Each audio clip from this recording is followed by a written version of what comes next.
It's an absolute pleasure to be leading our next session, and I'm going to tell you why. First of all, it's an executive roundtable, and for those who've attended our many past CCW digital events, you know that these tend to be among our most fun and engaging and informative sessions. As always, we're going to hear how different speakers from different companies who cover different aspects of the customer experience are approaching trends in the market, challenges, and opportunities. And this is happening at a time when recognizing the individual needs of our different customers and their individual company needs and challenges is more important than ever. So this notion of a multifaceted conversation about the state of the customer experience is extremely appealing right now, and I'm absolutely honored to be part of this discussion. But there's also a bigger point here, and that's really the theme of today's discussion, and that's that we're going to be looking at innovation.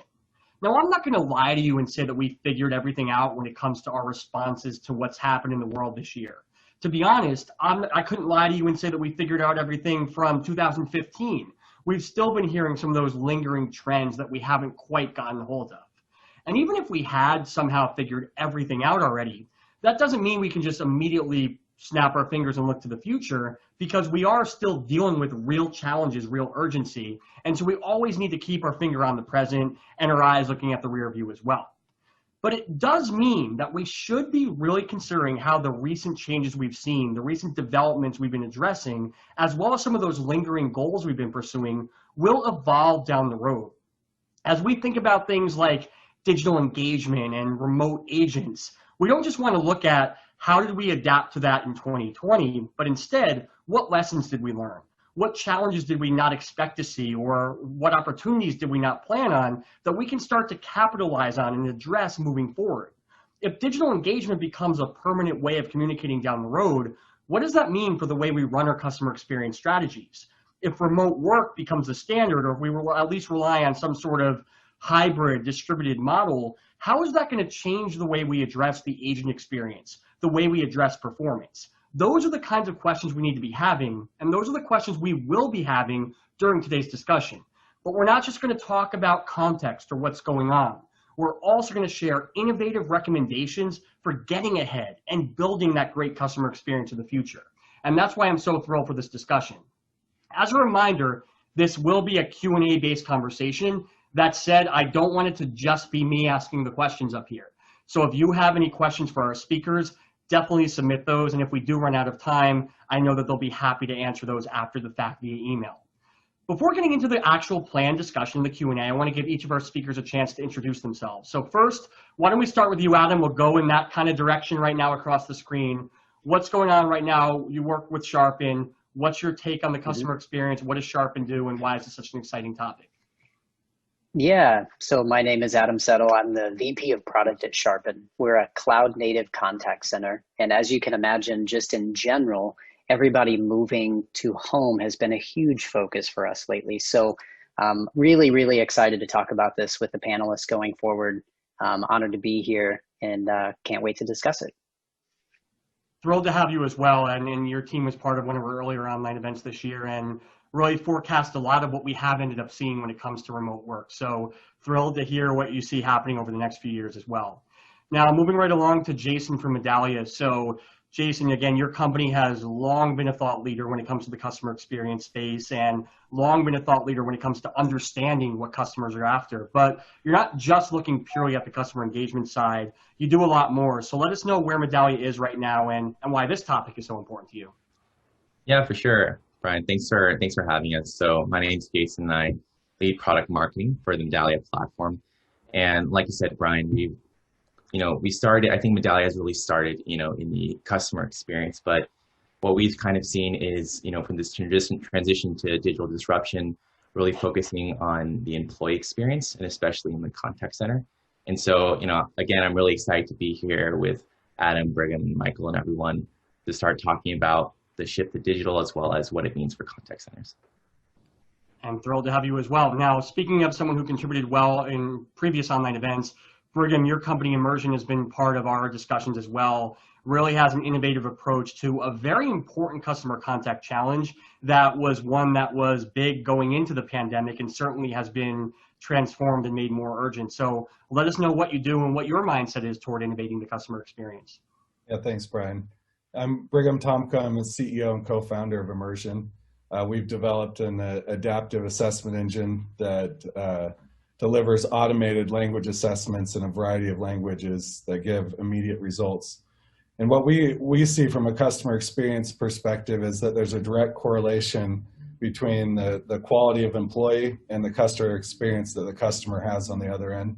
So we really focus on helping companies get that right employee in the seat that's dealing with their customers.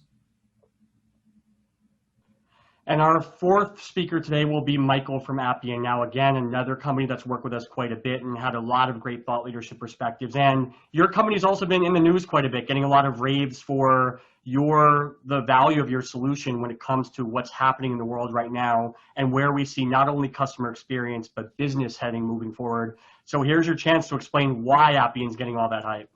Thanks, Brian. My name is Michael Rahm. I'm with Appian. I'm the Senior Product Marketing Manager here. Appian's really kind of the leader in low-code automation. Our platform simplifies business complexity and allows you to quickly create those new enterprise applications to automate your business and really deal with change. I mean, I think we're all in this environment where things are happening so rapidly, and being able to kind of figure out new business processes, new customer experience engagement models, and how do you create software that's going to let you meet your CX goals is really what we're after. Well, so there you have it. 4 great companies, great speakers with different approaches to the customer experience. But I have a feeling that they're going to agree on a lot of things about where we're headed, some of the key challenges, and where opportunity exists to innovate, not just for the sake of innovation, but for the sake of better customer experiences. So with that said, let's start with the discussion. So Jason, I'm going to kick off with you here. Now, just to calibrate, 2020, a lot changed, but even going into 2020, we had a lot on our radar when it comes to the customer experience, and there was plenty of transformation that everyone listening wanted to achieve. So what were some of those top customer experience goals? Essentially, what kind of experience were we trying to deliver for our customers, and what kind of operation did we want to have internally? Right. Yeah, I'm happy to answer the question. So I think to kick this off, we should kind of look at the landscape, what's happening with contact centers, with digital disruption. So as everyone knows, in the world of contact centers, the landscape has basically shifted almost overnight, and we've been provided with new challenges and some surprising opportunities. So let me start by stating the obvious. The ways that contact centers and call centers operate has been changing drastically in the face of the pandemic and accelerating a number of pre-existing trends. And it's not just the obvious things like work from home, but I think what we've seen is a new push for artificial intelligence and automation and a preference for the cloud. So yes, chatbots and voice bots are becoming a lot more popular, but because of the surges in, say, contact volumes and the move to the cloud for telephony and CRMs, this has all been really accelerated. And I think it can be tricky to suss out, which of these are temporary in a crisis-specific way, and which may be gaining a real foothold. But I think it's important to not to expect to go back to how things were before. So, the trends all these trends predated the crisis, but this has been quite the accelerant. It wasn't a question of, should we move our staff to work from home, or could we handle the security or management implications of working from home? It's really become an existential requirement if contact centers are committed to staying operational. And so, essentially a lot of changes when we work from home, and it's best not to be improvisational about this. The way we supervise, coach, and train are all different. And the processes that a lot of contact centers have relied on for quality management and workforce management aren't really effective in this new normal. So, with business futures, seeming more tenuous than ever, what we've seen from our clients is they're eyeing their current landscape as an opportunity for cost reduction. And I support that, but we have to support the bottom line, especially now. But of course, it's really important in maintaining and improving the essential connection with customers. So, I kind of think, where we see the goals for Modality is promoting cost reduction opportunities only where we see as a win-win between customer experience. And just one more point here, for instance, the move to messaging and video engagement is so strongly embraced by customers, and it is a low cost alternative to voice because an agent can multitask, but it's now that customer voice can be harnessed with, AI powered analytics. It can provide a really great value, and we should take a look at how customers are using that today. Now, I do want to go in, Michael, to some of what Jason said as far as the recent changes this year. But before we get there, we can also speak to some of the broad trends he acknowledged, the rise of digital communication, the need for a more agile and scalable workforce, thinking about work from home, and of course, reducing costs. These were all things that were very much on the radar for every customer experience team going into the year. And yet, they weren't very successful. I mean, we've been talking about these year in and year out, and the reason why, frankly, CCW Digital probably exists is because companies weren't getting the job done, and they weren't always succeeding in these areas. So what was standing in the way of, on the one hand, we know what we need to do, we know what our goals are, we all agree there, and yet actually starting to see success, that whether it was just a regular year or preparing us for a pandemic, we just weren't at the level of success we needed. Yeah, and I think kind of what the pandemic did was really shine a spotlight on deficiencies that we had as organizations in processes and technologies. Specifically these big manual processes where, if you and I were in the office and we were able to interact on a regular basis, process probably isn't great, but it works, right? As soon as everybody's gone, those processes fall apart. And so there's kind of these cascading implications that contact centers felt, right? It's not just, these processes inside of your contact center, but think about places like, or departments like your warehouse or shipping, right? That had these supply chain impacts that all of these things cascaded down because as agents, they're the front line. They're the ones that are kind of feeling these problems and impacts, and they're kind of getting the short end of the stick there, right? And so instead of kind of implementing these long-term approaches and fixes, all of a sudden everybody was scrambling. And so kind of all of those big plans that we had for cost saving or improving CX and all these things, those were really coming down to how do we get people back to work? For contact centers that weren't already in a remote environment, how do we get them machines? How do we get them, phones? Do they have internet access? Are they dealing with family issues that are, they got school-age children at home? Kind of all these crazy things that were going on that people had to deal with that there was absolutely no playbook for, right? Lots of industries too were hit with these wild swings in volume. If I look at something like financial services, right, you probably had kind of two very different ends of the spectrum. You had people very concerned about their jobs and, credit card bills and things like that. Where was money going to come from? On the other end, we saw these swings in interest rates. So people were going out and purchasing homes and stuff because interest rates were getting lower and lower. And so you had these kind of big volumes of data and information that was being shared that, again, manual processes that was slowing down handle times, that was slowing down contact resolution, kind of all these things played these huge factors into setting ourselves up for how do we deal with this and really kind of getting people back to work versus, what you planned on in January, everything radically shifted. Yeah, and I think that you bring up some important needs. That was the big thing that everyone talked about, is that it wasn't necessarily that everything radically changed this year, but it was that we, A, accelerated a lot of the trends that we were already pursuing, and two, we illuminated a lot of the challenges and deficiencies we were already facing. Now, Adam, that said, while we may not have had a dramatic shift, it's not like we suddenly went from saying, oh, let's all go digital to now in 2020, the dialogue is let's all go back to voice. I think something's kind of kept in that linear direction. The reality is there were some very specific changes which not only affect the way we run our customer experience operations this year, but are surely going to impact the way we run our operations moving forward. So just, kind of playing off of what Jason and Michael shared, if you can summarize and recap what some of those key changes were. Yeah, I think Jason and Michael really hit the nail on the head. What we saw was that processes took a huge hit in terms of needing to be forged through the pandemic, frankly. So things like coaching, your daily huddles, wildly different when you can't tap people on the shoulder. And now you have to have a structured, time-based conversation. So I know, some of our panelists can dive deeper into that as well. We also saw just the industry spike shifts that Michael was speaking to. Some of our customers, their industries were basically null and void overnight. Things like shift bidding in the service industry wildly changed the way that company was moving, while others were busier than they've ever been. So forecasting was was crazy, right? You didn't have any sort of precedent to start thinking about how many agents should be in the contact center in order to make sure that you have the right agent at the right time for your customers. So really big digital shift coupled with incredibly difficult to forecast and a lack of processes really all kind of came to a head all at once, you know? And then Brigham, as we look ahead, because remember this session's about innovation, not just about kind of reflection. And so as we look ahead, some of the changes that the three other guys have discussed here, how do you see those impacting the future? Do you see when the pandemic is truly behind us, do you see us going back to the old way of doing things? Do you see us continuing what we did in 2020? Or do you see maybe a new hybrid direction where we take some of our long-term goals, some of our 2020 goals and combine them? So really want to get your sense on where we're going overall when it comes to the customer experience and what that means for the way we start to build our operations.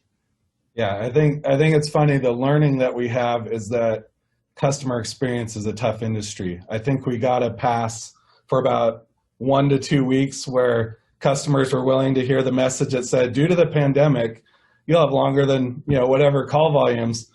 Pretty soon after that, they weren't very patient. And this was a global pandemic. So we know we are in an industry that even if the whole world's on fire, we don't get a pass for not being ready. And so I think that knowledge really tells us that we have to be even more prepared for the future, because most interruptions aren't global pandemics, and you may only get a pass from customers for 24 hours before they're annoyed with you again. So I think there's some things looking forward structurally that we need to do and be more proactive. As many have talked about digital transformation, I don't think there's any question that we should migrate towards more digital or cloud-based solutions. But companies thought they could do it at their own pace and kind of fit it into other initiatives and timelines. And I think what we have to realize now is we need to be proactive so that our processes are nimble. So when we have to change from, at home to back to work, or vice versa, or a center goes down somewhere or a server goes down somewhere, we can't wait and do those at our leisure because it's so unforgiving from a customer perspective. They don't care about the problems we're dealing with on our end. So I think one interesting thing that will be a short-term effect, as I'm talking to a lot of the largest contact centers in the world, is that turnover has actually decreased in the short term, because a lot of the employees can't go out and interview and look for jobs, and people are scared. So the job hopping has slowed down a little bit, which probably makes managers happy. I do think that will get back to normal, where in the contact center industry, job hopping is a problem we're all dealing with all the time. And the reason I think that's important is, like I mentioned before, I think there's a direct correlation to employee tenure and employee quality to the customer experience that happens at the other end of the phone. And so as we look at these processes and things we're doing forward, retention of employees and getting the right employees in the right seats will be key. And I think there's going to be an element of trust that needs to be increased in this industry to the actual agent on the other end of the phone, that we're going to trust their ability to use our software remotely. We're going to trust their ability to work hard. We're going to trust their ability to adapt as changes are there. And so I think people and training those people is going to be very important. We can't just change systems. We have to have people that can adapt. Well, so some great answers there. And if there was one commonality across all four of our panelists, it was a lot of discussion about the workforce and the role of the agent and the role of the employee and how they need to perform. And in fact, Brigham explicitly talked about the correlation between the employee experience and the customer experience. Now, this is something we've all known. We've all talked about happy agents equaling happy customers, but that doesn't mean we've always delivered that happiness for our agents. It certainly doesn't mean we've always delivered productive agents who get the job done. And even if we had, that was before the work environment changed greatly, before we're dealing with different kinds of interactions from different places. And so I want to take some time over the next few minutes to really explore how the employee experience is changing, because that's certainly going to be the centerpiece of any effort to innovate the customer experience. So Adam, starting with you. So, again, we all talk about the correlation between the agent experience and the customer experience. But what exactly defines a great agent experience? You know, especially now when we're talking about work from home, we're talking about hybrid models, we're talking about perhaps handling new types of issues and new channels. What are some of those key experience tenets that you want to be considering?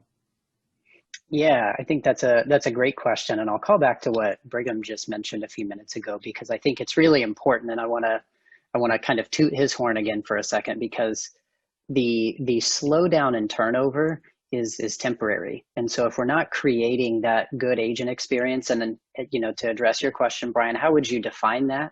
We've said that a good employee experience is when an employee does feel empowered, which Brigham touched on. They feel efficient in their role. And they feel effective in their role, right? You can understand how to be efficient and do things faster for the sake of your metrics, but you may not feel like you're helping people. And that is a really big deal to agents. And so as we think about the dynamic of how all of those pieces come together, there's that trust component with feeling empowered that Brigham spoke to. But we also need to make sure that agents don't feel like they're on an island. You can't just throw a pizza party in the break room anymore. And the biggest thing that agents cite for leaving contact centers is a lack of growth and development.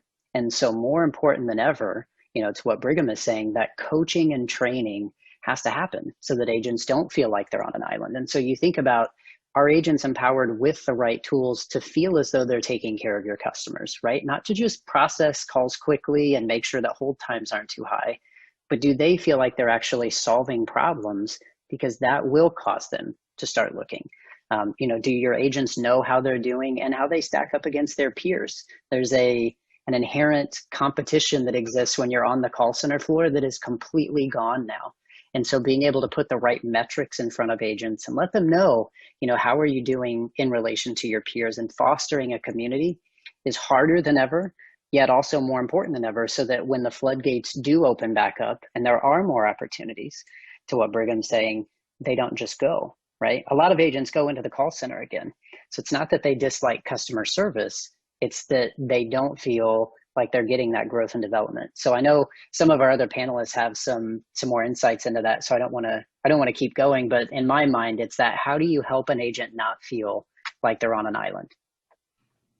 And playing exactly off of what Adam said, Brigham, so he brought up the fact that we will start to see more competition for hiring. Again, this was something that was a big topic about a year ago in the customer experience space, which was, we're not just competing for customers, we're also competing for the best agents. And with remote work, while temporarily the pandemic may have made people stay longer and reduce turnover, remote work actually increases competition, because now you have your kids in school, you don't want to move from your home city, but you can get your dream job across the coast because you can work remotely. And so there's a lot of opportunity for competition. On top of that, there's just the general idea that a great agent experience is only useful if you're giving that experience to the right agents. If you're making terrible agents who are a bad fit for your company and a bad fit for your customers happy, who really cares? So I think it's really important to figure out exactly what the right agent looks like, especially with everything going on right now. So Brigham, how do you define that right agent? And then how do you work to actually determine they're going to be a good fit for your organization and start to make your organization seem attractive to them? Yeah, I think that's great. I feel like it's one of those little holy grail answers. So I don't know the whole answer to the right agent, but I do think, to Adam, your points, and Brian, it will be interesting as turnover goes back. It will be even greater competition because they're, like you said, they're not limited by geography. I've talked to, probably a dozen, global top 50 contact centers in the last couple months, and most of them have said, we're going to an all remote recruiting process. And in some cases, all remote work as well. I'm not sure what the balance is between in-office and remote, because there are problems. I think everyone's talk of, everything's going to be home-based agents. That pendulum will swing too far. I think there's a lot of reasons for being in a location and going there, but the flexibility needs to be there. And I think as we talk about the people, I think unfortunately in our industry, we talk about agents like robots sometimes, and we're trying to get this robot, and we have so many systems and process so that the robot can't screw up, that they go in there. I think the future is going to force us to look beyond sort of these skills to fit into the box and just do what the screen is telling me to do and make the clicks that it says that I need to click. That still needs to be there, but I think we're we're going to want to find people who are more qualified. I mentioned trust. We're going to have to trust them to be able to work from home if they need to. We're going to have to trust them to certify that they have an environment at home that's conducive to the job that they have. We're going to have to trust them to adapt when their manager isn't sitting next to them and they have to figure out how to get response from our manager. And so those are hard things to assess during the process. And as Adam said, lack of training and development is one of the reasons people leave. I think the training and development that will need to be added in sort of the new or next stage of our industry is this ability to be more adaptive and to think, because for so long we've been training people to do exactly what the engine says. And I think that's okay. So I think assessment plays a big role, and I don't want to look at everything like a nail because I'm a hammer, but language is one component on that, especially in an international call center. If someone can't speak well, there's almost no amount of training you can do to have them be successful in their job. But there's other skills-based and psychographic assessments that are done to find the right fit. And so I think assessment that can be done remotely without human or interviewers need to be involved will allow us to continue to scale, but also be able to make sure the right quality of agent comes through the pipeline, who, again, it's that person who's going to deliver the experience. So we got to get that right person in. So Jason, as Brigham said, the fact is, yes, there are some core competencies, whether it's the ability to speak, whether there's some other things you want to test for, where if the agents don't have those skills, they're not going to work. And there's no amount of training or development that can get them there. That said, there is a lot of impact great coaching can have on turning the right people into the best possible people. And so, I want to get your thoughts on what it takes to really deliver personalized, data-driven coaching, not just that broad, generic training, but really zeroing in on what's going to unlock the best of each of our agents, and how perhaps what's happened this year, what we see happening down the road, is transforming the way we need to think about coaching. Yeah, for sure. And I think I really liked what Adam was touching on. It's like, you can't, with this digital shift, you can't just look over the room and talk to your employees that are there. And what Brigham said about people not being robots, I think that's something that's really relevant in this space. There's a nail, but you're a hammer. It's not necessarily like that. I think customer experience in the space really needs to be empathetic, and I think that's one of Modality's tenets. And I think if we go on the maturity curve, not the maturity curve, but like along the process of you found the right people, and now how do you make them into the best possible version to deliver that great customer experience? I think it's really important for leaders to develop them through great personalized, data-driven coaching. And so I think there's a few angles that's really topical right now, and agent coaching is probably the most important for Modality. And we're doing a lot of analysis to surface these kind of coaching gaps. And I think for us, we're currently still in the whole remote workforce management of contact center experience. And, that's going to be something that's going to continue on for the next year, whether it means that, an entire contact center is remote or the partial return. I think what we're looking at is a more of a move into an agile economy within the agent space. So we're looking at that data perspective to really understand the whole onboarding process. There's that, for example, that early learning piece that those agents need to go through, and right through the life cycle, how the agents, what are the key topics that they particularly need coaching on that one-to-one coaching piece. So, looking at every single process from onboarding to when they have their first call, I think is something to look at. And then also another way to look at it is not only looking at the one-to-one experience, but rolling that up into teams and then into overall contact centers, and then going even wider to like nationwide and global, and seeing what kind of things are coming up in that area. So that, yeah. Yeah, perfect. And everything that Adam, Jason, and Brigham described, Michael, really hits on the idea that we're doing agent experience for a reason. And we talked about it's the correlation to a great customer experience. And the way that happens is through strong agent performance. We're not just trying to make everyone happy so that they have a smile on their face. We're trying to make them happy so that that smile allows them to transfer a great experience to customers. And I also, alluding to something Adam said earlier, we can't hide behind the facade of a pizza party anymore. The truth is a pizza party was never itself a great agent experience. The companies who brag about their cool bars in the office and ping pong tables and community whatever, they're bragging about that because they can brag about their numbers as well. And so ultimately this comes back to the idea that we have to perform productively. Our agents have to be empowered and successful. And so when you look at the agent experience, it's not just the soft skills, it's not just the right people or the right attitudes, it's also the right processes and tools in place to allow them to perform. So when you think about agent performance, what are you thinking about, and what do we need to be focused on to ensure that even as the agent landscape changes, our ability to perform for our customers remains strong? Yeah, I think from my perspective, kind of automation is this entire discussion. When I say automation, I don't just mean chatbots, right? Obviously a very important factor implementing chatbots, but I'm talking about kind of real end-to-end process automation that's going to drive organizational transformation. I think a lot of people are still scared by the term automation. They automatically think reduction in jobs, right? Far from it. Automation is really the combination of people, bots, and AI orchestrated together in a workflow, right?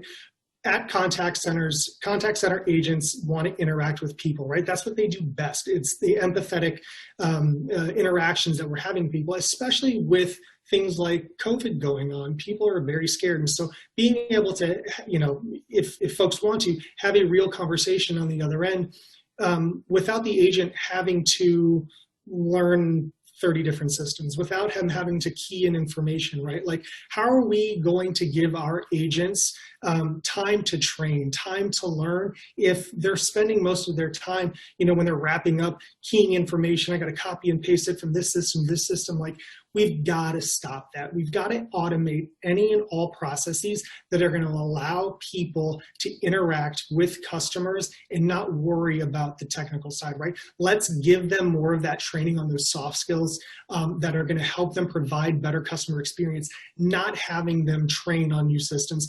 Even thinking about bringing on new agents, right? How much time do we spend training just on the technology that they have to use versus training them on what your customers expect and how to provide them the best possible experience. So I think you can kind of look at any metric, first call resolution, handle time, even agent turnover, right? I think it all is going to boil back down to how can we automate all these processes so they don't have to deal with those things, so that they feel like they're making that impact at work, so that they feel like they're causing real organizational change and helping customers, because that's what they're there to do at the end of the day. So if we summarize what everyone brought up here, the reality, both in the first topic as well as the second topic, we really see that the specific ways customers are interacting are changing. Their expectations for timeliness and empathy are changing. Their expectations for venue are changing. Similarly, agents are facing new challenges to their experiences, to their performances. They're dealing with new systems and new types of customers in new environments. So there's a lot of change, but there's two things that really remain constant. One, the idea of delivering a great experience is absolutely paramount for businesses. Two, agents play a pivotal role in taking our customer-centric ideas and making them a reality for our customers. So given that, what we need to do is simultaneously make sure that we create a framework that allows us to adapt and mitigate the impact of all these changes, all this uncertainty, whether it's a 2020 pandemic, whether it's a 2022 introduction of new technology, whatever it may be. We can mitigate all these changes so that we can deliver those consistent truths, a great customer experience, a great agent experience. And that's what innovation really needs to be about. It needs to be purposeful. And so for this next section, I want to give each of our speakers an opportunity to share some recommendations for how they can do that, how we can create a framework that is more agile and more consistently and perpetually customer-centric and agent-centric. And then also, as they start to implement this initiative or this recommendation or this technology, what's perhaps an operational change they need to be making that can continue to bring a customer-centric mindset to the forefront. And Brigham, we'll start with you. So what are your recommendations for innovating with both the customer and the agent in mind? Yeah, I think the great thing is the innovation is how we do it. The problems we're trying to solve, hire, train, retain the best talent, and improve customer satisfaction scores hasn't changed.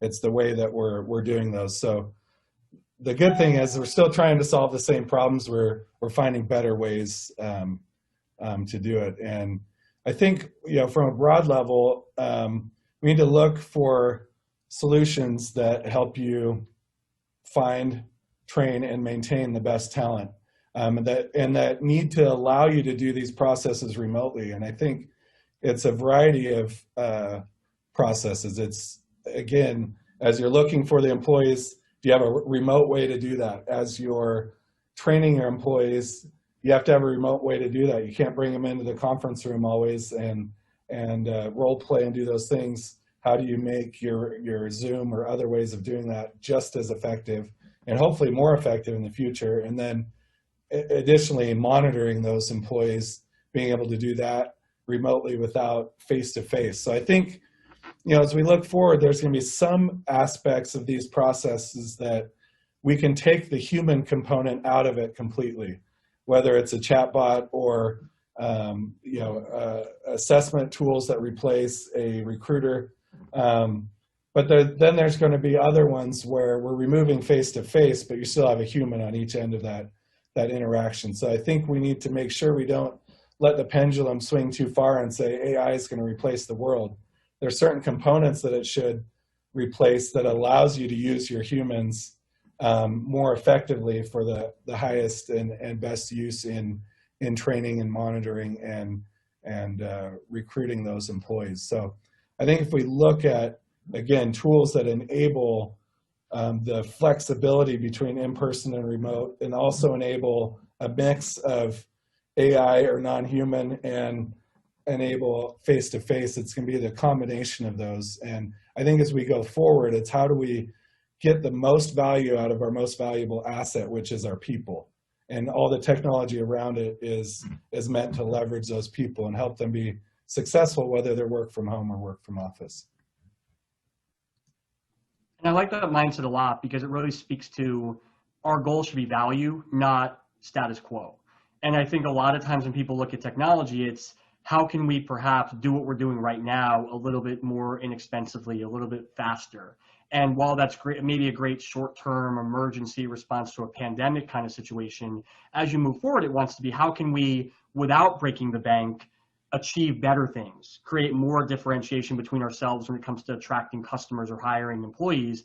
And I think what you said there, by thinking about the optimization point between where technology can work, where humans can play the best impact and how they can play off each other, that's going to be the goal for any innovation investment. I like that a lot. So Jason, speaking of bringing out the most of our people and really allowing them to succeed and also leveraging technology to do that, those are things that are right up your wheelhouse as well. So what are some recommendations you have for our audience? Yeah, I really like the way that Brigham kind of framed the discussion around this. So, utilizing our best people and focusing on the employee experience, but using AI and automation in places where you don't need a human, but you can surface that up to the right people. And so I think I think that I really like that framing, and I think that's kind of where we stand in terms of approaching this problem. So how I think of it is, the top line is there's more calls, more problems, right? And so if you think about it, transcribing and analyzing all the calls across all these hours are impossible, right? Before the pandemic, what we used to do is maybe sample certain calls and see where, and coach individuals on where they could do better and where they could, they didn't do as well. But I think but that doesn't really work right now, especially with this digital disruption. People are calling in for all sorts of things, right? They might be calling in about a website or a curbside pickup. It's just the variety of topics that people are calling about are just so broad, you can't possibly sample every single one. And so, although sampling does enable a fast feedback, I think it's really provides an incomplete picture and risks missing a lot of blind spots. So, and if you think about it, you only have a few chances to get the customer experience right, especially in digital mediums, just because, they can sign up for something, or, in a click away in a website. So it's really important to get that right at the very first moment. And I think the way to do that is, brands need to rethink their approach of mining for CX insights by looking at every single call. And so, with more agents working remotely and customers who are anxious, looking for immediate answers. Contact centers really need a scalable, efficient way to sift through every single interaction.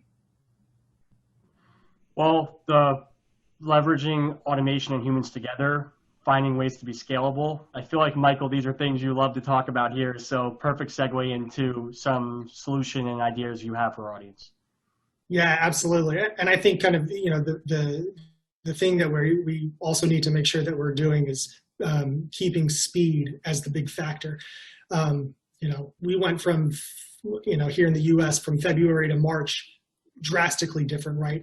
We didn't have, contact centers didn't have the capability to react with speed. And so having, solutions that let you rapidly change processes or rapidly build new ways to deal with the challenges that you're facing is going to be hugely important. I think on the automation side too, don't just think about automation, like I said before, in the idea of chatbots, right? Think about case management, think about AI, think about workflow, how all of these different automation capabilities come together to provide you the right technology for the right use case. And then, don't also just think about automation at the contact center level, right? The contact center, a lot of times, is the tip of the spear to all of these other departments within the organization. How did those processes and technologies that they're using, how can they be implemented in a workflow and really have the agents act as agents of change inside of the organization to kick off processes, to bring all the data together, and to make business processes flow more smoothly. Really understanding how your finance group, what are they doing? How does that impact you as a contact center leader? What can you do within the warehouse or shipping, whatever department? How do you got to make sure that we understand those processes and those workflows and how they all funnel to you in the contact center, and then really automating those processes so that you're really taking away, all of those kind of mundane things that agents don't want to do, and empowering them, like we all talked about, with dealing with customers and really providing great customer experience. Yeah, I think that transition from getting agents to transition from just understanding what to understanding the why is so essential, because it creates that kind of accountability and independence that we're going to need as agents are, whether they're working remotely or whether we're just expecting them to do a little bit more for our customers, or both.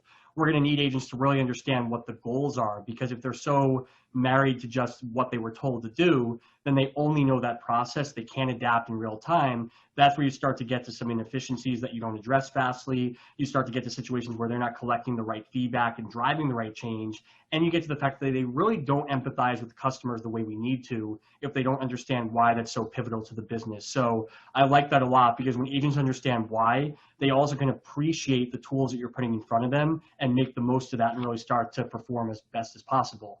So speaking of that, Adam, certainly you see a world in which agents are going to be operating more independently, or at least differently than the traditional call center environment. And so as you start to think about that transformation and all the changes that are happening to the customer journey, what are recommendations you have for making that more manageable, more efficient, more agent-centric, and ultimately more customer-centric? Yeah.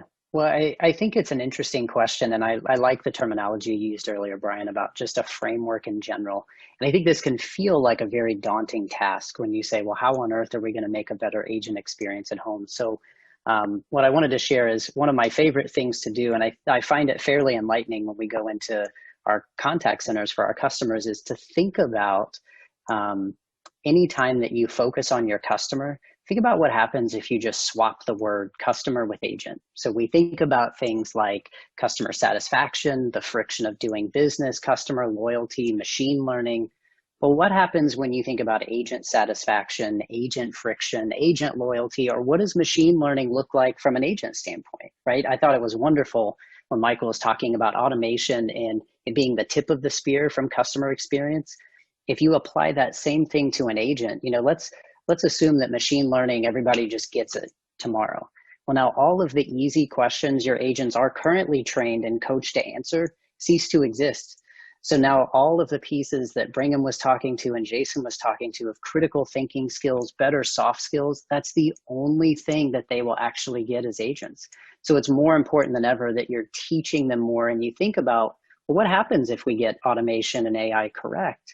Because we need to apply it to the agent side. So, I would think about that from, your customers know what it's like to have a successful interaction with you. Do your agents completely understand what a successful interaction looks and feels like?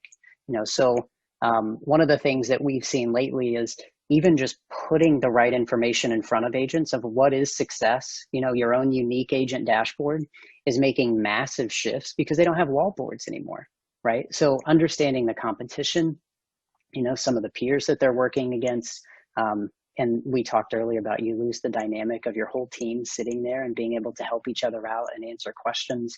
It's a huge shift that's happening. And so I'd encourage you to think about, all of the points where you talk about customers and the things you do for your customers, and just swap the word out with agents.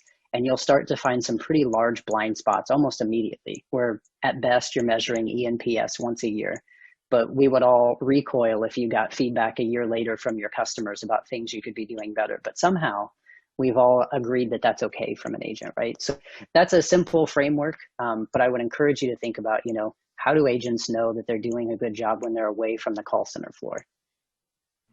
Yeah, and I think that's going to be really important for getting over one of the major criticisms of remote work, which you've even seen some very well-known business leaders talking about, which is, yes, we can get the job done. We prove that we can answer customer inquiries and people can wake up on time and generally be professional, but can you get to the innovation point? Can you get better while working from home? And that's going to be the real challenge for whatever technology you buy, whether it's analytics software to understand, what's happening during interactions and how your agents are performing, whether it's automation to better hire, better coach, better just assist agents as they're working through their jobs. It's always going to come down to what can we do in their existing environments to prove that we can innovate, that we can help them understand, help them grow, and help them get better. Because let's look at work from home, let's look at digital engagement as opportunities, not as temporary replacements while we figure everything out. And I think all the solutions we shared here figure into that very nicely. But these aren't just empty recommendations. All of our speakers are armed here with real proof that what they're recommending actually works for different companies and different industries. And so I want to take some time as we wrap up here to go through some of those examples. And Michael, we'll start with you of a success story proving that for all the amazingly eloquent things you said about automation, it's rooted in reality as well. Thanks, Brian. Yeah, just real quickly, many of you have probably heard of Aviva. They're the largest insurance company in the UK, and they really wanted a more efficient contact center. So, like a lot of organizations, they had a few challenges, right? They had legacy systems. They had not just legacy systems, but their contact center used a ton of different systems. And so with Appian, they were able to take 22 different systems and consolidate that into a single interface for their agents to provide them the right information at the right time so that they didn't have to go around hunting. And I'm paraphrasing here, but kind of one of the quotes that they talk about is, anything that a bot or automation can do, let them do that. I want my people focusing on dealing with customers. And so with Appian, they've really been able to see huge amounts of success. They've accelerated their service response time by a factor of 9x. Some of their processes have gone from multiple days down to a single day. And, we're talking about, big, large insurance claims, a lot of data that can take a long time sometimes. So being able to take all that consolidation of data and automate that has really, really helped them focus on their contact center and providing great customer experience. Great. So Adam, same question to you. You've talked a big game here about all your ideas about the future. So let's see if the scoreboard reflects what you're talking about. Yeah, I know I said earlier that I felt like this was a really big problem and wanted to try and simplify it. And so I want to share a case study that feels like a very simple approach, but just shows you the impact of how making some of these small changes can have such a ripple effect. And so building off of what I was saying a few minutes ago about having that single agent desktop, trying to think about what does a frictionless experience look like for your agents.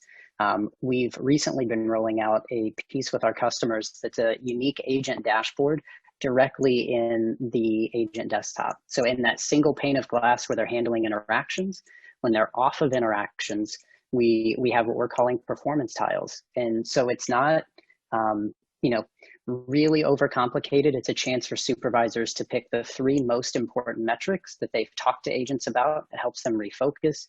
And then we just keep them in front of agents. They change after every interaction. And so as an example, we had a credit union customer that was experiencing first contact resolution rates of about 68%. When they all went home, you can imagine how all of those metrics changed even more due to COVID and working from home and all of the things we've said. By just putting those metrics in front of agents and the supervisors coaching again to refocus the agents, they immediately saw a 5% increase in first contact resolution. One of our other customers focused on handle time, and they started focusing on wrap-up time. And they saw a 4% increase in handle time. And we go, well, those are single-digit percentages, but that 4% increase actually led to about $750,000 of savings over the course of a year. So just putting the metrics in front of agents so that they know how they're doing. We heard agents saying, "Oh, I didn't realize that I was 15th out of 17 in terms of handle time. I'm gonna try and make that a little bit better, right?" And so it's not gamification in the sense of avatars and cargo pants, but it's just putting the most relevant information in front of agents at the right time. And so we have a few case studies that I'd encourage you to check out. They're just 10-minute interviews of contact center managers and leaders dealing with the exact same thing of working from home almost overnight and some of those performance changes that they made. Brigham, I want to turn it over to you here. You have a very interesting solution, and I want to see how that's translated into, first of all, hiring the big problem you addressed earlier, or addressing the big problem you addressed earlier, but then also leading to real meaningful results for businesses. Thanks, Brian. Yeah, so Immersion helps companies automate and improve their language screening with AI, and particularly the game-changing application we have is the ability to assess someone's speaking ability in under 15 minutes and have an immediate result on there. When we look at it, we don't feel like we're just a language assessment company. We're helping companies improve their CSAT and customer experience. And our particular case study here is with a global top 5 outsourced contact center company where they were losing customers because of low satisfaction scores based on the interaction with the agents. And as they did more research into that, there was a lack of understanding of what the problems were from the customers and also a lack of empathy. And as they dug into that, it was because the agent's ability to not just read and write, but be able to speak, listen, and comprehend in the language of their customer was making it difficult for them to deliver the right solution. We introduced our automated assessment platform to their recruiting process. They put it at the very front, so only people who hit the threshold that we had set with them would make it past there. As they started using this, both on their internal team to make sure they had the right level of agents on these accounts, and in their new recruiting, over a 2-month period, they saw their CSAT scores go from 72% to 92%, a massive increase. Just having people who could better understand and empathize with their customers. Additionally, on the recruiting side, with this automated process where they didn't need a human interview to determine the speaking ability, their turnaround time from meeting a recruit to hire went from about 48 hours to 2 to 3 hours with a job offer on the spot in that process. So both the recruiting time and money was saved, but also customer satisfaction increased as they found a better way to get the right agent in the seat with the customer. Thanks a lot, Brigham. And wrapping up here, Jason, I know you have another great case study to share that speaks to the impact that some of the solutions you recommended and just the mindset shift you discussed can really have on elevating customer experiences and elevating businesses.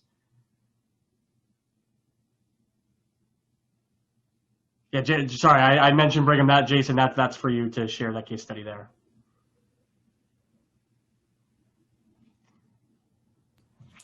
Yeah, absolutely. So I think how we define what Modality does is what we're really about is finding the why behind the what of any kind of customer experience.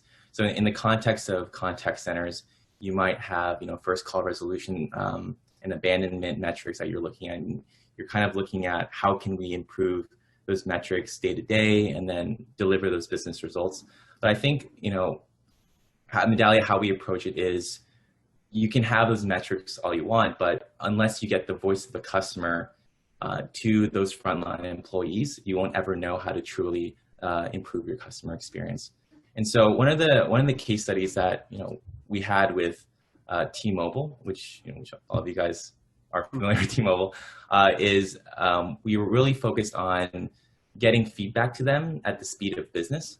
And so what that means is within T-Mobile, they have contact centers named the Team of Experts, which address customer challenges at a regional and national level. And one of the things that they were struggling with is a lower customer NPS, and they were struggling with it because they didn't know necessarily why that these customers felt unsatisfied with their experience. And where Modality kind of helped with that is we were able to accelerate the number of customer signals from the customers themselves and gathering those signals. And I think what Michael mentioned about it's not, automation isn't about AI. It's about the whole picture of how you use your best people, but also in conjunction with artificial intelligence. So what we did was actually collect signals along those messaging channels and via SMS. And the kinds of response we were able to get is a 40% increase in customer feedback, which is, significant for, a global enterprise like T-Mobile. Like, the amount of feedback that was coming in was insane. And the way that they analyze all that information coming in is using text analytics. So you have all that information. How do you sift through every single topic, and what are the most relevant topics that people are talking about? And so with the conjunction of those two solutions, they're able to train their agents better to handle those calls and say that so one of the examples that they used was actually there was a network booster that they were trying to assess the quality of. And what they did was send an SMS message, and they were able to identify what about the network booster could be better. And one of the solutions that they found with that customer experience is, you can't have a network booster in a place where the network doesn't exist. And so, targeting those business decisions really helped T-Mobile, create a map of how they can improve the customer experience over the long term and also train their contact center agents better. Well, I want to thank all four of our speakers. I want to thank Sharpen, Medallia, Immersion, and Appian for contributing a lot of great material here. And of course, we have some great questions, but as we're running out of time, we'll have to rely on them following up with you via email. One final thing I just want to leave us on here is the idea that, sadly, for those who are obsessed with technology and different nuances of process, customers don't care about all the individual nuances. What they really care about is what they experience overall. They're looking for, during periods of change and uncertainty, they're looking for your brand to be a consistent force and consistently deliver for them. During periods of stagnation, they're looking for your brand to go above and beyond and take the experience to the next level. And so given that that's what the customer expectation, that they're caring about the result, it makes sense, and that's why I really appreciate our four speakers here today focusing on this. It makes sense to focus on the agent empowerment side. What are we doing operationally to weather all the storms, all the challenges, all the back-end issues that we don't want our customers to experience, but we know are a vital part of actually delivering great interactions? And so by focusing on innovations that can simultaneously minimize and mitigate all the change and uncertainty and challenge and inefficiency that we're facing, and also create scenarios where we can use technology to bring out the best of our people, to set new goals for our customer interactions, to make agents more empathetic, faster, and more customer-centric. When we innovate in that direction, it's going to feel like a game-changing, revolutionary experience for our customers, because they're going to be dealing with agents unlike agents they've ever had before. They're going to be witnessing digital interactions unlike any digital interaction they've ever had before. They're going to know that your experience is the best that they've ever seen. They're going to know that your brand cares more than it ever has. And that's because you directed your innovation in the right way. You directed your innovation with your internal people, your internal systems, and you made it easy behind the scenes so that it was amazing on stage. So thanks so much to all of our speakers again. Thanks for your great questions, and stay tuned as CCW Online continues.